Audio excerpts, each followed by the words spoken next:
แสดงความยินดีกับครอบครัวผู้ที่ประสบภัยติดอยู่ในถ้ำเนาะพอแล้วเขาไปเห็นหาคนนั่งอีก2คน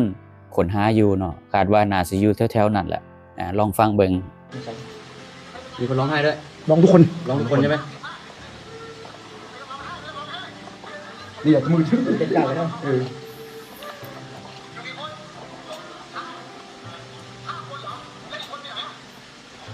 นี่พอนะพ่อเราเหรอใช่โอ้แน่นอนสุดยอดพ่อไอ้มือมันมาเลยนะนี่คือพ่อโอ้พ่อเรายินดีด้วยดีใจด้วยไอ้นุ่มขอบคุณครับขอบคุณครับพี่ครับขอบคุณครับ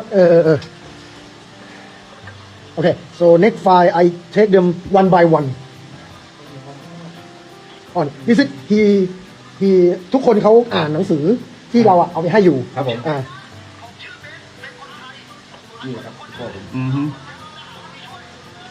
นี่คือเป็นลุงเรียกชื่อมืดไม่มีแรงอย่างเดียวไม่มีเจ็บป่วยอะไร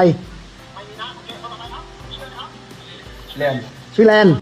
ก็ขอแสดงความยินดีกับครอบครัวเนาะแล้วก็ผู้ที่ประสบภัยแล้วก็ขอแสดงความขอบคุณเนาะทางคุณปอนเนาะแล้วก็ผู้ภัยไทยทุกคนแล้วก็ผู้ภัยชาวต่างชาติคนฟินแลนด์นำเนาะแล้วก็ทางฝั่งลาวเฮานำเนาะที่เป็นอำนวยความสะดวกสบายเนาะให้กับเจ้าหน้าที่ผู้ภัยของประเทศไทยเนาะเพราะว่าจะเป็นการเฮ็ดกับข้าวกับน้ำหรือว่าเฮ็ดแนวอยู่แนวกินเนาะให้ผู้ภัยไทยเนาะแล้วก็จิตอาสาเนาะเอาของเอายังขึ้นไปเนาะบ่ว่าจะเป็นเครื่องอัดอากาศนี่ก็แล้วแต่เนาะที่ทางทีมงานของคนลาวเฮาก็ได้ซอยเพิ่นเนาะอำนวยความสะดวกให้เพิ่นนี่แหละจังสิได้ฮู้เนาะพี่น้องเนาะว่าญาติมิตรเนาะญาติพี่น้องที่แท้จริงเวลาตกทุกข์ลำบากตกทุกข์ได้ยากว่าผู้ใดเนาะเป็นมิตรเป็นหยังก็นี่แหละก็สิเห็นในหม่องนี่แหละพี่น้องทีมงานของคุณปอนจักริดเนี่ยคือว่าดังแล้วตอนนี้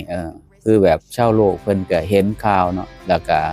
มีการรายงานข่าวเนาะติดตามข่าวอยู่ตลอดเวลาอยู่คือกันบ่ต่างหยังกับคนไทยคนลาวเฮาหรอกเนาะจังได๋ก็ขอแสดงความยินดีนำเด้อผู้ที่รอดแล้วก็ขอแสดงความยินดีคนในครอบครัวกลับคืนมาเพราะว่าหยังถ้าแม่นว่าเพิ่นบ่มาซอยนี่คันฝนตกนี่น้ำมันขึ้นเนาะมันออกบ่ได้บ่ฮู้ว่ามันสิท่วมฮอดส่ำใดขนาดน้ำคลองนี่เวลาช่วงฤดูฝนเนี่ยมันก็ยังเต็มตลิ่งเนาะนับภาษาอีหยังถ้ำพี่น้องนอกคันแม่นว่าบ่ฟ้าวกู้ออกมาหรือว่าบ่มีไดโวเครื่องสูบน้ำไปสูบออกนี่ก็สิถือว่ายากพี่น้องเพราะฉะนั้นแล้วเนี่ยหลังจากนี้ไปเนาะก็ต้องเบิ่งอีกว่าเป็นหยังเนาะจังเขาไปหาเนาะบางคนก็บอกว่าเขาไปหาเองบางคนก็บอกว่ามีนายทุนจีนจ้างว่านว่าซั่นว่าให้เขาไปขุดค่ำบางคนก็บอกว่าจ้างเป็นรายวันบางคนก็บอกว่าจ้างเป็นกิโลละ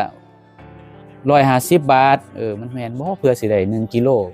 2กิโลเอาออกมามันสิไหวบ่พี่น้องหมายถึงขี้ดินนะขี้ดินกิโลละ150 บาทมันแม่นบ่พี่น้องเนาะจังได๋ก็รอท่าติดตามเบิ่งเนาะว่าทางการลาวเพิ่นสิว่าจังได๋เกี่ยวกับเรื่องนี้เนาะเกี่ยวกับถ้าแม่นว่ามีการขุดค่ำแท้เนาะมันก็ต้องผิดกฎหมายอยู่แล้วแหละมัน06 ทับนย.เพิ่นก็ห้ามอยู่แล้วเนาะจังได๋เดี๋ยวแอดมินก็สิมารายงานฟังอีกเทื่อนึงเนาะว่าข้อสรุปแล้วมันสิเป็นจังได๋เนาะ